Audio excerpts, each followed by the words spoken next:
لو عايز خروجه في اسكندرية جميلة وعائلية وتتفرج على حيوانات متنوعة بأعداد خرافية، وفي حبة قرود هنا بيحبوا اللعب جدا وأشقية، وأي حاجة هنا بأرخص عملة ورقية مصرية، وكمان ملاهي كبيرة وألعاب للأطفال مسلية. كل ده موجود في حديقة حيوانات اسكندرية.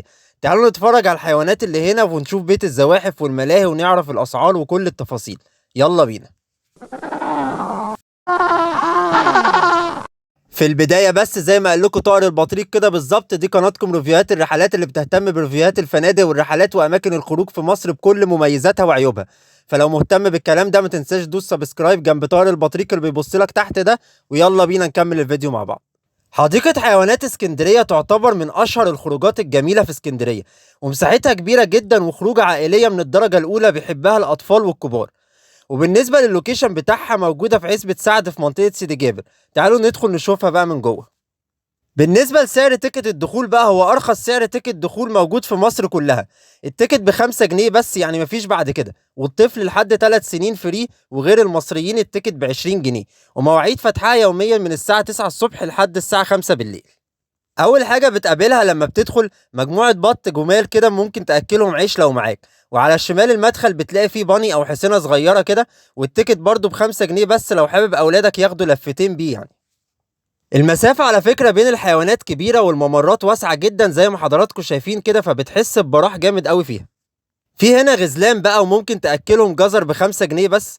اي حيوان هنا على فكره عايز تاكله بتدي للحارس بتاعه 5 جنيه وبيدي لك الاكل بتاعه كله. وده بقى كلب البحر اللي هناك ده، وممكن برضو تدخل له جوه وتاكله سمك لو انت عايز. وعاملين له مكان جميل وميه واسعه زي ما انتم شايفين كده، يبلبط فيها زي ما هو عايز بقى.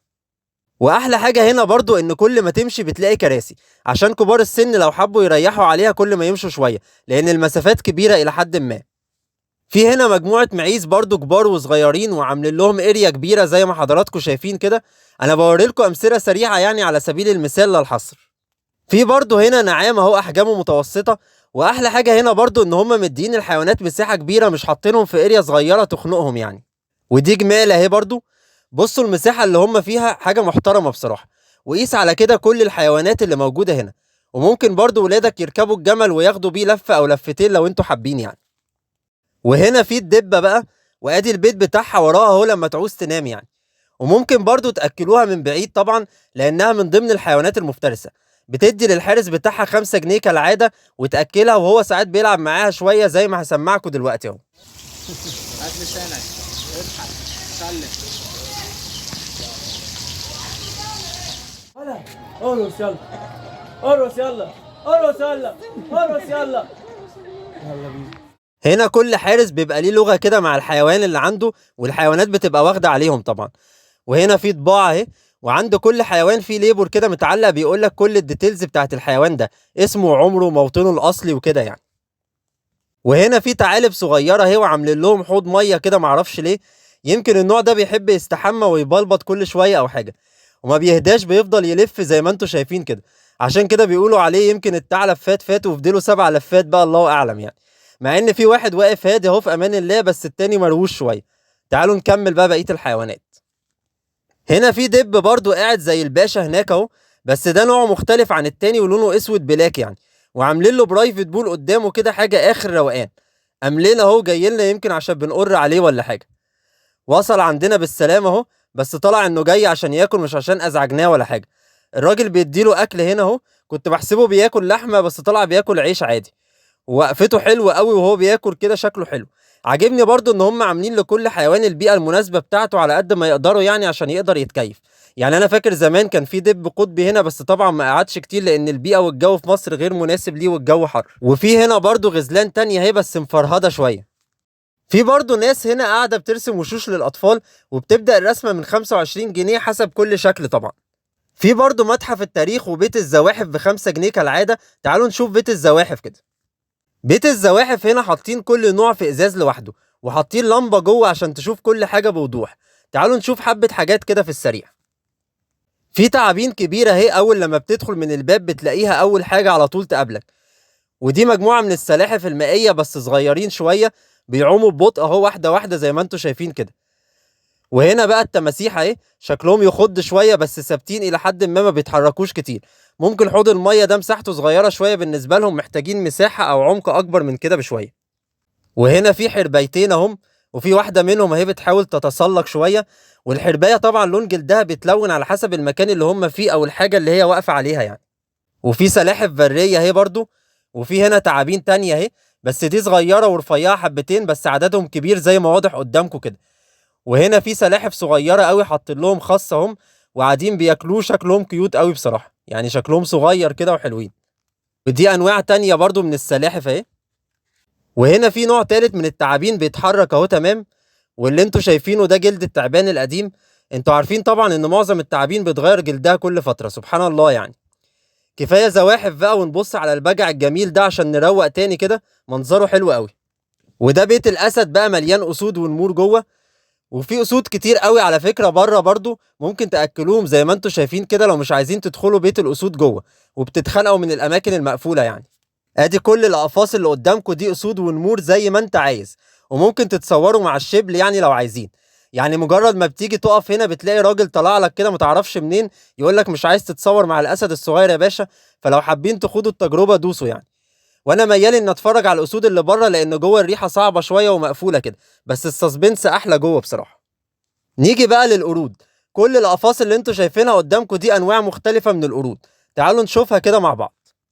لما بتدخل للقرود برضو بتدي للراجل اللي واقف على الباب نفس ذات ال5 جنيه، بيدي لك كبشه محترمه كده من السوداني، وتهيص بقى مع القرود. والقرود هنا انواعها مختلفه واعمارها متفاوته، في منهم صغيرين خالص وفي منهم كبار، وكلهم اشقيه وبيحبوا المناقشه واللعب جدا. تعالوا نجرب كده ناكل القرود دي مع بعض برضو. ادي هنا حبه سوداني اهو، ادي اول واحد خد تمام، والتاني اهو بديله برضو، بيقشروا على قفا زميله. والله التالت هبشني مش عارف ليه كده. التالت يعني مش عارف بيهبشني في ايده، احسن اهو ضرب اهو. برضه بيهبشني تاني، بصوا بيعمل ازاي، مش عارف ليه بيعمل كده. يعني مش عايز ياخد سوداني مني وعمال يضرب ايدي وخلاص. نديله الاولاني بقى كيوت اهو، ايوه كده. فالقرود هنا بصراحه جمال جدا ولذاذ وبيحبوا اللعب يعني، وفي انواع مختلفه زي ما قلت لكم من القرود والنسانيس لو انتوا عايزين تاكلوهم. وبرضه خلوا الاطفال ما يمدوش ايديهم قوي عشان ما فيش قرد يهبشهم ولا حاجه، مع انهم طيبين هنا والله، ما عدا اخينا اللي كان مش طايق نفسه ده من شويه. لكن في المجمل القرود اليفه، ما فيش منهم خوف. وبرضه برشوا كحول على ايدين اولادكم بعد ما تاكلوا القرود احتياطي يعني، خصوصا لو اطفال صغيره، منعا لاي تلوث. نيجي بقى لجبلية القرود نفسها اللي مشهوره بيها حديقه الحيوانات هنا. المكان ده واسع وكبير ومليان قرود تحت، تحس انها مملكة قرود عايشين مع نفسهم في مدينة بتاعتهم، بس هم كلهم طبعا قاعدين في الظل زي ما انتوا شايفين كده، والناس بقى من فوق بتتفرج عليهم من كل حتة، وبيرموا لهم اكل وكل حاجة. وطبعا مكتوب ان الاطفال هنا مسؤولية ذويهم، لان كله بيحب يقعد اولاده على السور عشان يتفرجوا. فخلي بالكم يا جماعة، ما فيهاش هزار القصة دي يعني. تعالوا نزوم شوية بقى عشان تشوفوا ديتيلز اكتر. بصوا هناك سبحان الله، قردة واخدة ابنها في حضنها اهي، وبيبي خالص يا عيني لسه صغير قوي. هتلاقوا هنا صغيرين وقرود شباب وقرود عواجيز، وكل الاعمار هتلاقيها هنا، مملكة بمعنى الكلمة يعني. كل واحد هتلاقيه بيعمل حاجة شكل ومشغول في حاجة، وفي قرد صغير خالص برضو جنبه هناك اهو. وهنا الناس بترمي لهم اكل اهو، بيروحوا ياكلوه. بس برضو يا جماعة بشوف ناس بترمي لهم شيبسي وحاجات غريبة، والقرود بتحب تاكلهم عادي لانهم زهقوا من الاكل التقليدي. بس يا ريت بلاش العادات دي، لان ممكن الاكل المضر ده يأذيهم على المدى الطويل. خليكوا في السوداني والموز واللب ممكن كده يعني، لان دي ارواح برضو ولازم نحافظ عليها على قد ما نقدر.